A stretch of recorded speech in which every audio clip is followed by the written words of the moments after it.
Welcome to our class on Chassidus. We're going to be learning a beautiful, powerful Chassidic discourse from the Rebbe. The name of the Chassidic discourse is called ויהיו חיי שרה. The Rebbe said this Chassidic discourse on Shabbos, Parshas חיי שרה, and that year was a Shabbos that blessed the month of Kislev in the year Tafshin Lamed, and that's exactly 55 years ago. The Rebbe went on to certify and edit this Chassidic discourse in honor of Chav Cheshvan, the birthday of the Rebbe Rashab in the year Tafshin Nun Beis, 33 years ago. And just to point out before we begin learning this Chassidic discourse, that this Chassidic discourse, the Rebbe hand distributed with his holy hand to every one of the men, women, and children that were in the synagogue. Alright, so the Chassidic discourse is based on the verse where it says, ויהיו חיי שרה was the life of Sarah, Meya Shana, 100 years, Ve'esrim Shana, 20 years, Ve'sheva Shana, and 7 years. Then it repeats itself, it says, Shnei Chayei Sarah, the years of the life of Sarah. So the Rebbe Rashab points out in his Chassidic discourse, and the one that was celebrating his birthday in Chav Cheshvan, in the Chassidic discourse with this title, it says ויהיו חיי שרה was the life of Sarah. So why does it say again, Shnei Chayei Sarah? And he continues on the Chassidic discourse. He brings from the Zohar. The Zohar says, based on the verse, ויהיו חיי שרה, so he brings first another verse from the prophets that he explains, and the verse says as follows, V'yisroin oretz b'koilhi, melech l'sada nevad. And the benefit and the profit, everything is in the earth, and even the king is taken to work the field. And again, there's many commentaries to explain the verse, exactly what it means. I gave you one of the commentaries where it's explained, and we're soon going to see in the Chassidic discourse the way the Rebbe gives the Chassidic commentary as well. And so he brings this verse first, the Rebbe Rashab, this verse from the prophets, and then he says that's the idea of ויהיו חיי שרה. This was the life of Sarah, that Sarah merited for great life. And he explains in the Chassidic discourse the connection between Vayisrain ba'aretz ba'koili melech nesavad nevad, the verse that he brings from the prophets, to ויהיו חיי שרה. What's the connection? And he says very simple, that Eretz, land, and Sada, field, is the level from the sphere, it's the sphere of Malchus. So land and the field is the sphere of Malchus. What does it mean, Yisroin Aretz ba'koili melech l'sada nevad? Because in that verse it speaks about Eretz, which is Malchus, and Sada, which is also Malchus, that its idea is to bring in the higher lights, the higher energy into Malchus. What is the higher energy you bring into Malchus? You bring in the energy, like the verse says, Yisrain Aretz Ba'koil. So our Eretz is Koil, and you're bringing in Koil into Eretz, which is Malchus, and Melech, L'Sada Nevad. The Sada is the field, which is Malchus, and you're bringing in Melech. So there's Melech, which is the king, Koil, which is everything and whatever spiritual level is that we'll talk about later. And then Malchus is referring to what's the field and land, and the idea is you're bringing in the idea of Koil and Melech into Malchus. So that's the explanation of that verse. And that's the connection of Yisrael Aretz B'Koili Melech Sad Nevad to the verse ויהיו חיי שרה. Why? Because Sarah spiritually is also Malchus. Just like we explained, Aretz and Sada is Malchus, Sarah is Malchus. And this that Sarah merited to great life, which means that just like in the Sada and the Aretz, what came in there, Koil and Melech, so the same thing also, all the powerful lights came into Sarah. And he explains over there these four ideas of the verse, the Yisrael and Aretz, which basically means two levels of Malchus, because there's Eretz, which is Malchus, and there's Sada, which is Malchus, and the two ideas of the powerful lights that are coming in, which is the level of Koil and the level of Melech. So he explains over there at length, again, two levels of Malchus and two levels of Koil and Melech that come into Malchus. So therefore he explains the same thing applies where it says in this verse, Esrim Shana, 20 years. Ve'sheva Shanim, that's like the level of Koil, and Meya Shana, 100 years is the level of Melech. So in other words, to recap what he's saying over here is like this. The verse over there says that the Aretz, which is Malchus, the Sada, which is Malchus, Koil comes into it, and Melech comes into it. The same thing with Sarah, which is Malchus. So at 20 and 7 is Koil coming into it, and the 100 is Melech, which is coming into it. So afterwards he explains at the end of the Chassidic discourse that when it says "ויהיו חיי שרה," so when the question is how come it says the end of the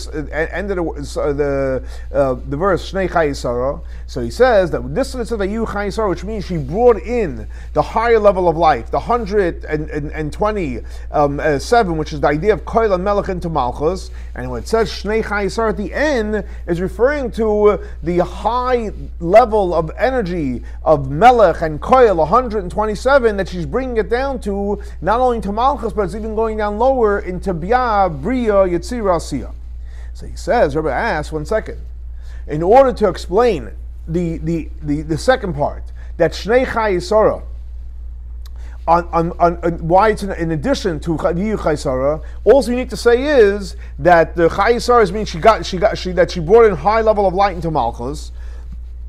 So based on this, you can explain that the second part is bringing into Ba, but this into Bia. This that he brings the whole introduction of Vayisran Aretz before he explains the idea of Chai Sara. Obviously, the Rebbe says that explains in a deeper level what's the whole idea of Shnei Chai Sara bringing into Bia. Okay, just to recap. So before we go further, because it's a deep maamar, I want to make sure we're all holding along. So the Rebbe explains like this. He brings the Rebbe Rashab to explain the idea of the verse of ויהיו חיי שרה מאה שנים ועשרים שנה ושבע שנים, which means basically he uses first an introduction, a verse in the prophets, that where it says Eretz and Sada, which is Malchus, Koil and Melech is coming into it. Same thing with Sarah, that which is Malchus, the 127 is Koil and Malchus coming into Sarah, bringing in powerful lights, and she brings it into Bia. And the second part, Shnei Chai Sara, is to explain where it goes into the world of Bria Yetzirah Asiyah. But there's 1 second. Obviously, if you're bringing that as an introduction, this will help us understand the idea of bringing down into the lower worlds. Okay. So we're going to extend this based on what's explained, the difference between just regular land and a field. In other words, Eretz is referring to generally the world. But what is a field? The Sada. That's the prime part of the earth. What is that? The Garden of Eden. So Eretz is the regular world. Sada already is the Garden of Eden. Now this difference between the regular world and the Garden of Eden, which means the general world is called Eretz and the Garden of Eden is called Sada. It's not only in the physical world, but it's also in the source. You have land, and then you have what? The Garden of Eden. In other words, because when Hashem created the world, how did He create the world, the regular world? He created it from chitzonius of Malchus, from the external part of Malchus, and that's called Eretz. On the other hand, the Garden of Eden comes from the internal part of Malchus, and that's called Sada. So not only in the world, but even in its source, one comes from the external part of Malchus, and the other one comes, what? From the internal parts of Malchus. And he continues on to explain the Chassidic discourse. Just like that you have a field. What's the idea of a field? A field means it's raw land, but it's a place that has the potential to grow. You put in the proper seeds and the proper irrigation, it's going to grow. So the same thing also applies to the Garden of Eden. It's a place that's ready. In Hebrew it's called mukhsha. It's a place that's ready to draw in the revelation of the infinite part of Hashem. How do we draw it in? By doing mitzvahs. So in other words, just to recap, so you have the land, and then you have the Sada. What's the idea of a Sada? And the land Sada, one comes from Chitzonius Malchus, one comes from Pneumius Malchus, but the point is that it's a place, the Sada is a place that's you're able to grow. The same thing also, the Garden of Eden, we can grow, we can bring in the infinite part of Hashem by doing what? By planting mitzvahs. And like he brings, it's explained elsewhere, based on what it says in the verse, Vayikach Hashem Elokim es Adam, that God took man, and when He put him in the Garden of Eden, so it says clearly, the verse, La'avda, to work it, U'Lashamran, to watch it. What does it mean? What was he doing there? What was he watching? What was he working? And they explain, La'avda means, what does it mean to work it? That's referring to doing the 248 positive commandments, the proactive. Ola Shamra is to guard it from transgressing the 365 negative commandments. And the reason why he put into the Garden of Eden specifically to work, and again, to do the 248 commandments and to not digress in the 365 negative commandments, because the Garden of Eden is a place which is ready and available to bring in the powerful lights by doing the mitzvahs. Now, and this that the revelation comes by doing the mitzvahs in the whole world. In other words, because originally he was in the Garden of Eden, and then he was chased out. So, like the verse says, God chased them out from the Garden of Eden, and so where did he send them to? He sent them to the world, not just to sit around and do nothing, to work the land. What does it mean to work the land? To make the land that should be ready to receive the revelation of Hashem. And that's why the verse says, "Vayisroin oretz b'koili melech l'sad nevad." In other words, the upgrade of the earth, which is referring to the general world, which we said is created from Malchus, is b'koil, that you draw in koil, which is the idea of the sphere of Yisoid, which Yisoid is connected to the idea of koil. And what does it mean, melech l'sad nevad?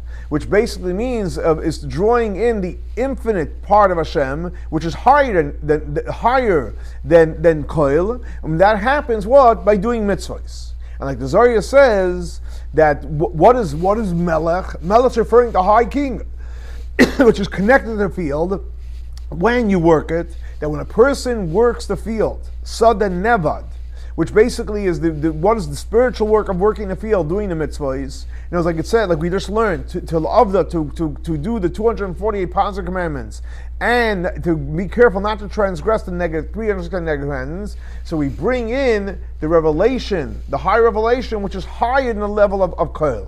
So koil is a lower revelation that comes into the earth, but the higher revelation goes into sada, and that's what by doing the positive commandments and not transgressing. So now, to understand these three levels, in other words, what's the three levels? The first level is Malchus. Malchus on its own, the earth, the garden, etc. That's the first level, Malchus. The second level is the revelation of Koil, Yisoid. And the third is the revelation of Melech, and how does that happen? By doing mitzvahs. Those are the three levels. So we're going to try to understand these three levels. Malchus, the bringing koil inside, which is Yisoid, and the other one bringing in the infinite part of Hashem through doing mitzvahs. So we know the difference between Yisoid and Malchus is as follows. Malchus, it's the last sphere, so because it's the last sphere, it's the source of the creation. And that's why Malchus in Kabbalah is called Dibur, speech. Like it says, we say it in Pasuk Aliyah Friday night, Malchus Peh. Malchus is connected to the idea of speech. What does that mean? When you speak, why does a person speak? For yourself, you don't need to speak. I mean, no one talks to himself. You talk to communicate to other people. So the purpose of speech is to communicate for someone else. And as besides the fact, when a person speaks, so the person that you're speaking to hears what you're saying. So in other words, in order for the person that's outside of you to hear what you have to say, so you have to take it out of your world, and you have to give it over to the next world, to the next person.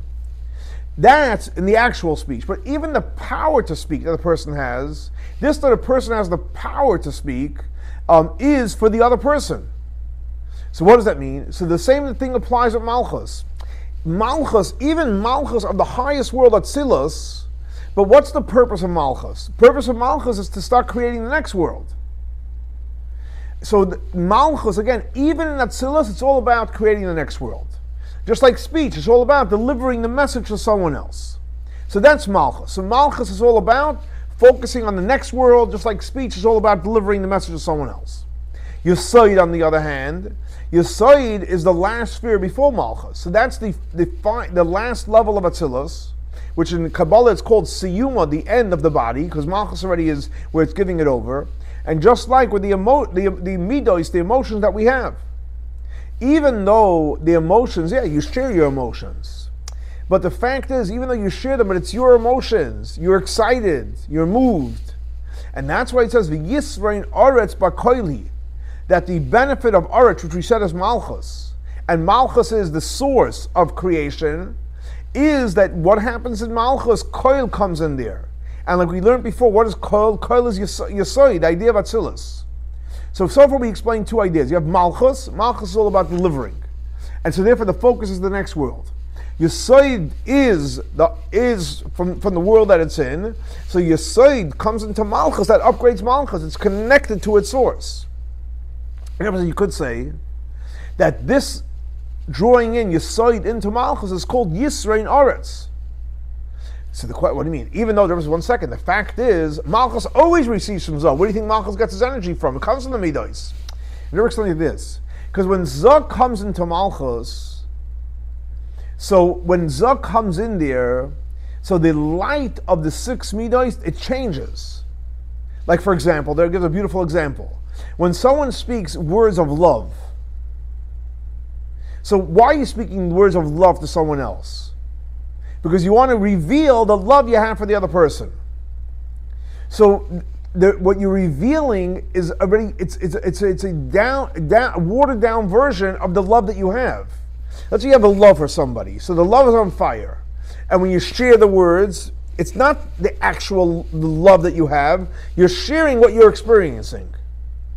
So generally speaking, yes, the emotions go into Malchus, but what's going in is the sharing of the experience of the emotion, not the emotion itself.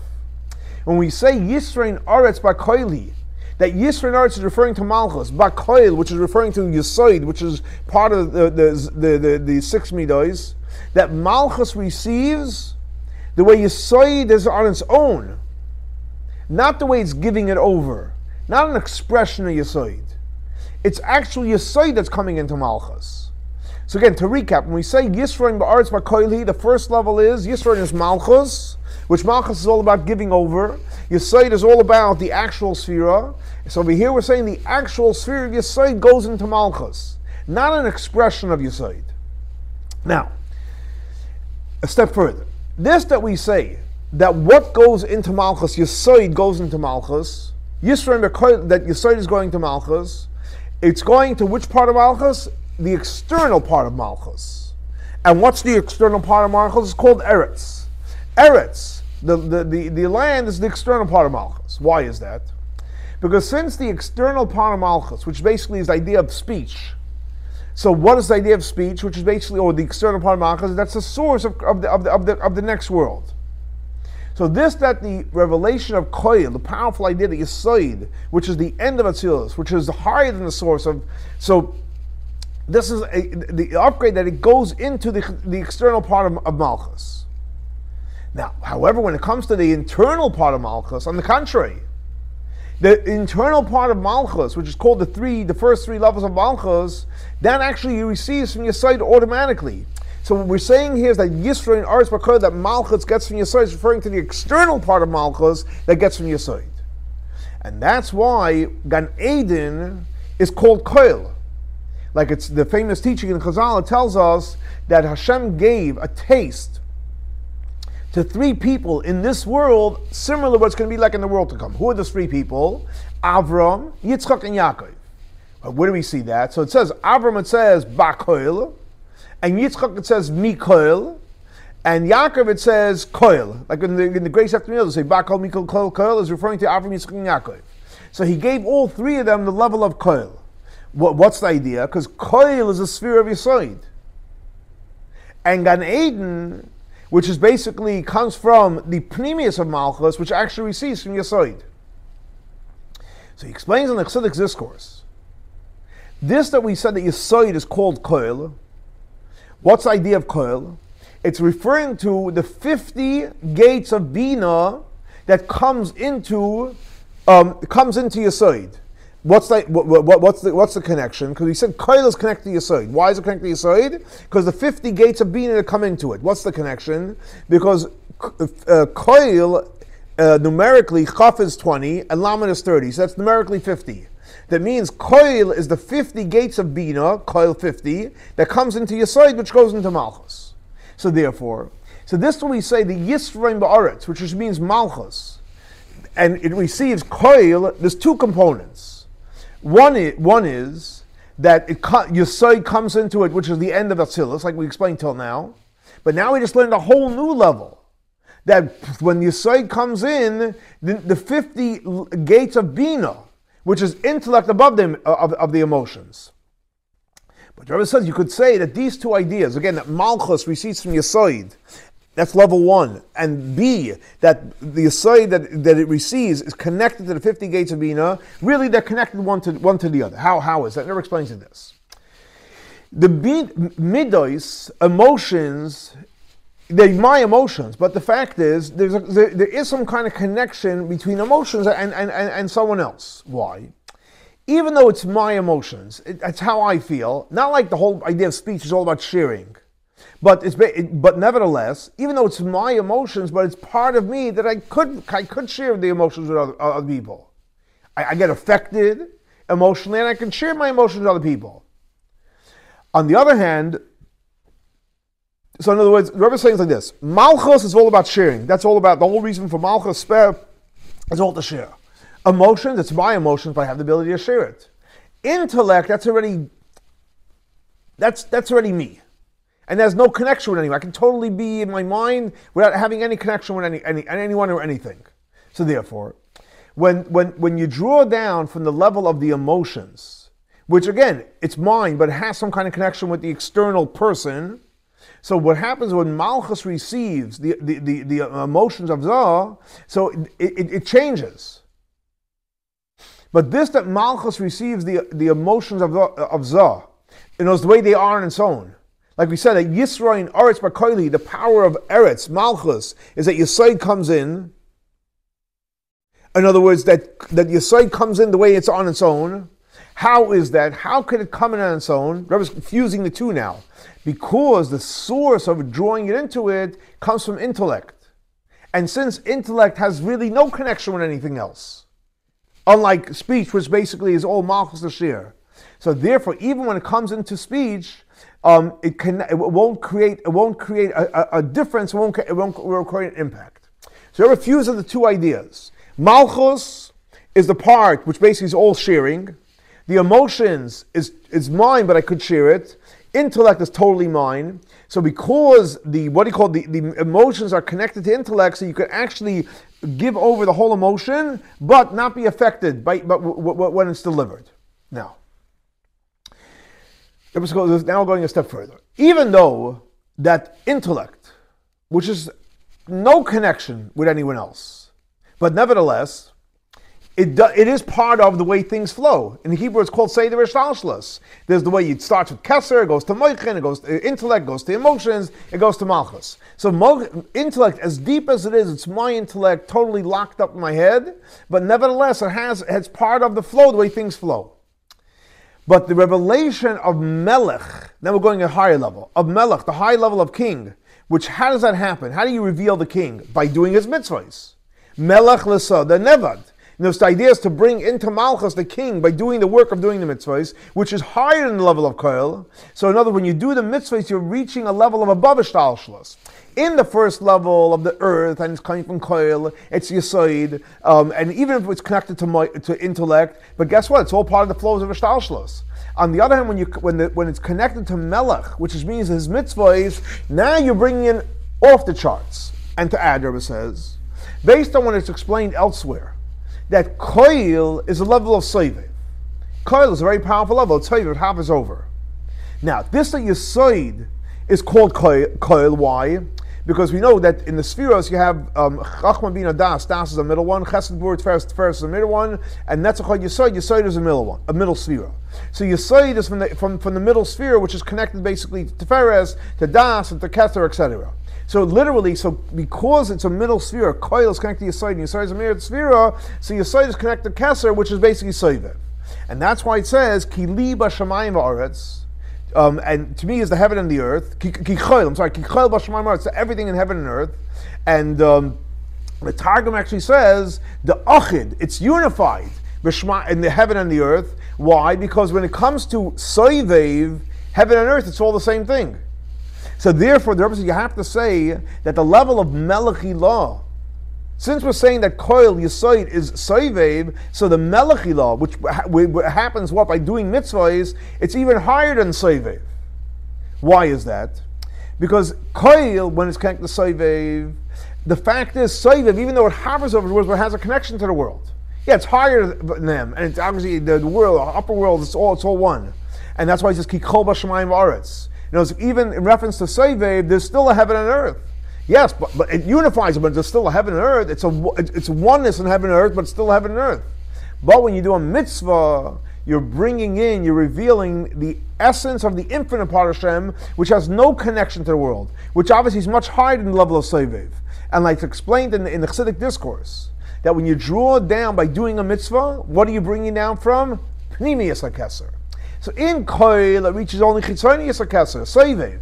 But when you do a mitzvah, you're connecting to the Pnimiyas HaKeser. Now the difference between the internal part and the external part of Keser is, in other words, the external part of Keser in the Kabbalistic terms is called Arich, and the internal part of Keser is called Atik. In other words, because Arich, even though it's part of Keser, it's the source of everything that's created afterwards. Yeah, it hovers over it, but it's still connected to it. Atik, on the other hand, it's the lower level of the Creator, which is basically connected to the infinite part of Hashem, which is higher than having a connection to the world. And he explains in the Chassidic discourse that when it says Melech Ilah, higher level of king, it's referring to which sphere of Tiferes. And like the Zohar says, Melech is referring to Hashem, and Hashem is connected to the sphere of Tiferes. And Tiferes, as we know, by Yisoid goes to Chitzonius HaKeser. Tiferes is connected to the internal part of Keter. And you can say that that Tiferes specifically brings down from the internal part of Keser, even though Yisoid is also it's a middle sira, because the fact is like this: when it comes to Chesed, Gevur, Tiferes, that's the main midos, that's the main emotions. Netzach Yisoid, through them the flow of the emotion of Chesed comes through. So therefore, the revelation of Keser through Yisoid, and yes, that's the way it gets distributed. But it's still connected to the world. But on the other hand, the revelation of Keser, which comes through Tiferes, is obviously connected to the idea of what? Of Pnimiyas HaKeser. Now we know the Rebbe says these two ideas of Memale, which means Hashem fills the world, and Sovev hovers over, the source is where? In the infinite part of Hashem before the Tzimtzum. The fact that you have the light that comes into the world, the light that hovers over, that's the way it's sourced in its source. What's the source? Because we know that the Oyer HaGvul, the light that's finite, which basically, now we're talking about the light of the finite light before the Tzimtzum. Before Hashem made the contraction, because Hashem is finite and infinite. You can't say just infinite, that means you're limiting him. So the light that's finite before the Tzimtzum, whatever that means, right? That's the source of Oyer HaMale. And the light that's infinite is the source of Oyer HaSovev. Now, the difference between, so again, before we go further, because we're going to go now even like a few steps deeper. You have the light of Sovev Memale in this world. The source is before the Tzimtzum. Memale comes from the finite light, Oyer HaGvul, but before the Tzimtzum, and the Sovev comes from the infinite light before the Tzimtzum. The difference between, so if that's the difference, what did the Tzimtzum affect in these two lights? So the effect of the Tzimtzum, the contraction in the light that's finite, again before the creation, before the Tzimtzum, which that was the source of Memale, the way the light fills in the world, and the effect of the Tzimtzum in the infinite light, which is the sword of Sovev, is as follows. The effect of the Tzimtzum, the contraction in the finite light, is the light itself. In other words, before the Tzimtzum, the light, yes, it was infinite, but we couldn't handle it. But through the Tzimtzum, it becomes a light that's finite, it's measured based on the worlds, which is called Memale Kalalman. So the effect was in the light itself. But on the other hand, the effect of the Tzimtzum in the infinite light is not in the light itself. But the effect was, it shouldn't shine there. In the Oyer HaGvul, the light itself got toned down. In the Oyer HaBligvul, didn't get toned down. It's not shining there. And because it's not shining there, that's why it's hovering over it, created an empty space. And it's not revealed in an internal and a revealed way. Therefore, it hovers over it. So based on this, everything you can say that these two ideas of koil, which means that through koil, which means through Yisoid, you bring in the emotions and even the intellect, and you bring in from Keser, the external part of Keser. So the source, now we're going to go even deeper. The source in the infinite before the Tzimtzum is the Oyer HaGvul, the finite, and the Oyer HaBligvul, both of them. And when a person does a mitzvah, you're bringing in a whole new light that didn't even shine before the Tzimtzum.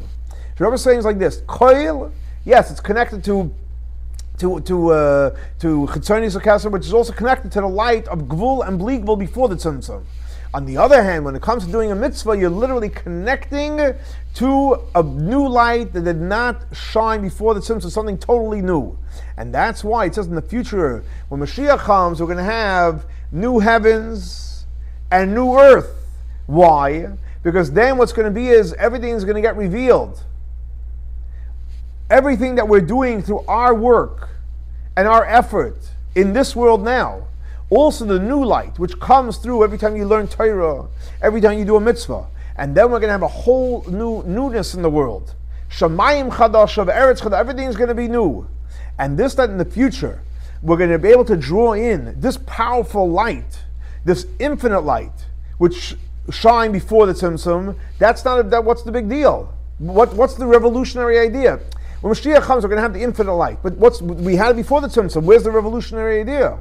Because that light was revealed before the tzimtzum. Okay, through the tzimtzum, it went into hiding, so to speak. So when it comes back, so fine, it was never here before, I get it. But it's not a new light. But this is what we say when Mashiach comes. We're going to have a new heaven, a new earth. Why is that? Because we're literally going to bring in a new light. How are we bringing in a new light? By learning Torah and the mitzvahs now. And that did not exist before the tzimtzum. Now, so wow, think about that. The power we have today. By learning Torah and the mitzvahs, we're creating new light and something that never existed. And when Mashiach comes, that's going to create the total revelation of the new light, that we're going to see new heavens and new earth. Now, we know that when Hashem created the world, Hashem created the world for the Jewish people. What does that mean? Not only the world itself, but all the revelations. All the highest revelations is all for the Jewish people. So what do we see from here? In reference to that light as well. The light that did not exist before the tzimtzum. That so to speak, that this light, which basically could not be drawn down, couldn't be revealed. Why is that? So the whole purpose is that when a Jewish person comes and does his work, you're able to draw in and create a revelation, and the revelation is going to be not in some outer space. No, in the physical world. And it's like it says, there's going to be a new light. Shamayim v'eretz is going to be brand new. And by bringing in the brand new light, we're going to fulfill Hashem's intent of creating a dwelling place for Him down in this world. So based on this, Rabbi says beautifully, he liked to connect the idea of the Zohar. The Zohar says, Melech l'sod nevad. So in other words, what does it mean, Melech l'sod nevad? Who's the one doing the work? It's referring to the idea that the earth is doing the work. With the simple meaning was, like we originally brought in the Chassidic discourse, the simple meaning of Melech l'sod nevad, that the king is working the ground. What does the Zohar say? No, the earth is working. So what does that mean, the earth is working? How do the two go together? That even the essence of the light, which is higher than any level of revelation, which we said is Melech Ilah, it was taken to work, so to speak, that the earth is working by doing mitzvahs. So the earth is doing mitzvahs, and therefore you have the fusion of the two. And the Rabbi says he'd like to add an explanation in the verse that says l'sad nevad, that the earth, the field is working. What does that mean? Because it's all about, the intent is to create a dwelling place for Hashem down here. And the goal is that the revelation should be in the physical world, and it should be from the world itself. So those Melech l'sad means the king is working the world. That's the literal. But the other is the sod gets worked out, that it can actually receive this powerful light. And everything you could say that this is the reason that the revelation that happens by doing a mitzvah is that the place that the person did the mitzvah is obviously a place that's ready for that revelation. And like we explained before, that this idea that the Garden of Eden is called a field because what's a field? It's a place that's ready to be planted. You can go ahead and plant physically, and you can also plant by doing mitzvahs. And the same thing also, the place of the whole world. That as we see that when after they got kicked out of the Garden of Eden, so what did Hashem say? He sent them out to work the earth. What does that mean, working the earth? To make the physical world a place which could be ready to receive the powerful energy of the revelation that happens through the mitzvahs. Because when a person goes ahead and draws in the revelation in the world by doing the mitzvah, so obviously the world has to be ready for it. And the revelation of the world comes from the world itself. And that's why it says Melech, the king, L'sada, for the field was Nevad.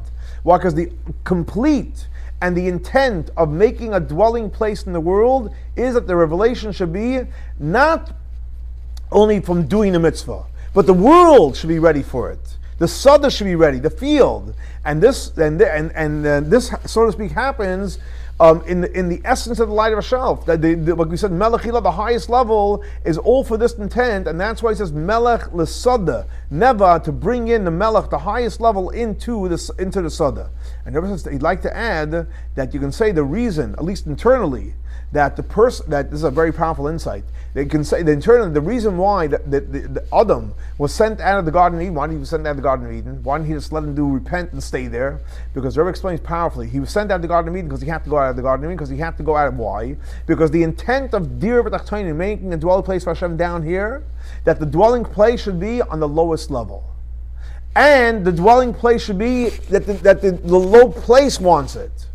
And that's why Hashem had to send them out of the Garden of Eden, where the revelations were there, to work earth, to work the lowest level, to make the physical place, the lowest place in the world where Hashem is not revealed, that should be ready for the revelation. So that the lowest level, and the lowest level, that there's no lower level than that, should be a dwelling place for Hashem, and the dwelling place should be on behalf of the place itself. And the same thing also, when referring to the field and the land on a spiritual level, that the ultimate intent of bringing in the revelation of Melech Ilah, the highest level of king, into the field, which means the Pnimius HaMalchus, the internal part of the kingdom, is so that it should come down into the earth. What does Aretz mean? Chitzonius HaMalchus. And from there it comes down to Bri Yitzir Asiyah, up until it comes down to this physical world. And the way that the revelation is not something on top of it, but it should be that the earth says, hey, I want revelation of Hashem. Just like the internal part of Malchus, which is Sada, it receives the revelation from the highest level. So basically, the Rabbi explains beautifully why it says, Viheyu, it was Chai Sara, the life of Sarah, Mea Shana 100 years, Esrim Shana 20 years, Vesheva Shana 7 years, and he explains in the Chassidic discourse that what is Mea is referring to Pnimius HaKeter, the internal part of Keter. What is the internal part of Keter we just learned? It's Melech Ilah, the highest level of Melech. Esrin Shav Vashan Shanim is what? The emotions and the intellect, which comes through Yesoid and Koil. So those are Melech and Koil of that's coming into Sarah. Just 1 second. The fact is this, that Sarah Menu received a high level of light. How did she receive it? It came from below to high. You know, first you have the level of Koil, which is Yesoid, and then Melech Ilah. But the fact is the verse says the opposite. Mea Shana, which is the Melech, which basically is the Melech, and afterwards Esrim Shana Vashav Shana is calling Melmailamat. It really should be Melmatal. It really should be Melmatal. You can say the explanation as follows: it's because it wants to hint to us that to bring down the level of 100 years, which basically is Melech Ilah. So the point is that what the Torah is trying to show us is no. Yes, it's a very high level, but no. She actually brought it into the level of 20 and 7 into the Koil. And by doing that, so what happens is the revelation of Mea Shana, that first it went into Sada, which is Pnimius HaMalchus, afterwards it went into Aretz, which is Chitzonius HaMalchus, and afterwards it brought it down to the lowest level of Bri Asiyah and Asiyah. So even though, again, she worked Matal Maya, but the goal is to bring in the highest levels, not to keep it high, but to bring it down into every single level. And to Adreba says that by bringing down the idea of Mea Shana, which we said is Melech Ilah, into Chitzonius HaMalchus, and then into Bri Yitzir Asiyah, so then it gets actually elevated. Why? Because Melech Ilah on its own is light. Yes, it's a very, very powerful light. But when it comes down onto the lowest level, what gets revealed is the intent of the essence of the light. So it actually gets upgraded. So based on this, the order of the flow is as follows. It actually is from going down from below to the highest level, both in terms of Sarah, because the fact is, as she went up, she was able to reach. As she went up, she was able to bring Mea Shana. As she went from the lowest to the highest, she was able to bring Mea Shana down to the lower level. And also, in reference to Mea Shana itself, Malchus, that by bringing it down lower, it actually created elevation into Malchus itself, so it actually went up a level. And that's why it says, Shnei Chai Sara, at the end, the verse says they're all equal. What does that mean? That the light on its own which is Mea Shana, and we know that 100 is basically is divided into many, many details, but the fact is they all get unified. Shana, it doesn't say Shana in plural, it's Shana, it's one, it's unity. And after it says Shnei Chai Sara, and it doesn't say how many, which basically is in the first half of the verse, it's multiple, but it's unified. After it's Shnei Chai Sara, which means there's no division, it's all unified. So it went from multiplicity to unity. And the verse continues on to say, B'kiryat Arba, Kiryat Arba, which is Chevron, which means that after she was able to draw down that level of Mea Shana, the powerful level, into Bria, Yetzira, Asira, so this powerful level comes into the physical body, which is put together, Chevron, it's mechuber, it's put together from four different elements.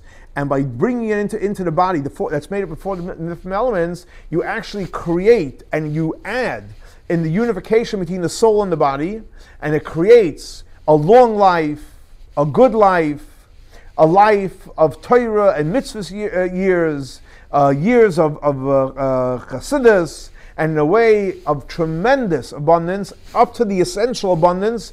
And like the Rabbi finishes off and he says beautifully and powerfully, we go to Mashiach Tzidkenu in a way that we have an everlasting joy and everlasting happiness.